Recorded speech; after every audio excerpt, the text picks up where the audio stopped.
It's different for each festival. I do about a dozen of these a year, so some of them I'll kind of choose my image a year in advance and have a great idea of really what I want to do based on kind of the atmosphere and the crowd of that festival. And then sometimes I'll choose it a couple days before and just whatever inspires me at that time.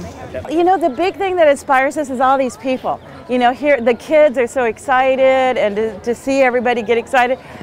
People like this you don't walk into a gallery and see this kind of people walking through a gallery. So look how many people are getting to enjoy your art. Plus, I get a business out of it. I have my business cards here and people pick them up. I've done murals for people, websites for people. So I generate a little personal artistic, business from it.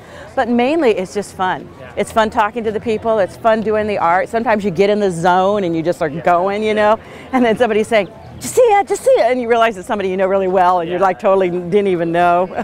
That I think is one of the most important parts about street painting is the accessibility of artist to artist. And when I first started doing this, I did a 4x6, and I had no idea what I was doing, but I got encouragement by some of the veterans, and that pulled me along, and I gradually moved over to the bigger squares. But I have never met more generous, creative people than I have through street painting and this process. I'm kind of competitive sometimes, so I want to do a better job than I did at least last year. So it's nice to do that, and everybody comes when people come and say, "Whoa, this is so nice," or and kids are great. They're so expressive in what they comment about your piece, and so it's always a nice. It's almost a little bit like an ego boost if you're doing a good job. A lot of us travel around to different festivals, and so we all know each other. So this is kind of the first big festival of the season, so we all get really excited about it, and oh, we're going to Santa Barbara, and so we kind of meet up again. So it's kind of like a street painting family, I guess. Yeah. So that must be pretty awesome. You know everybody. So it's not like you guys do talk, right? Yeah, absolutely. And one of my closest friends is right next to me, so that's always nice. So we can, chatter while we work and have a good time. So you don't really notice the pain of sitting there for 3 days on the ground. Yeah. Hacemos las dos cosas. Yo voy a verlos y les comento que lo que pienso de sus trabajos, y ellos también vienen y me comentan. Todos los artistas me han tratado muy bien, como si fuera inclusive de su familia. Son personas muy agradables, muy gratas. Y la verdad pues me han hecho sentir muy bien, siempre vienen y me apoyan. Cuando estoy aquí dibujando o pintando me vienen a apoyar. It's definitely physically demanding. This is our second year, so last year we were unprepared, and you just go for it. Your back hurts, mentally it's good, unless you're working and you're not liking what you're doing and people are looking, and then you're like, just no, go away. But then when it's going good, you feel like a rock star, so you kind of ride a wave, but the energy of the crowd feeds you. There's something about drawing in public that's not what I usually do, and I like it more than I thought. So. And do you usually answer questions that people ask you as they're watching you work?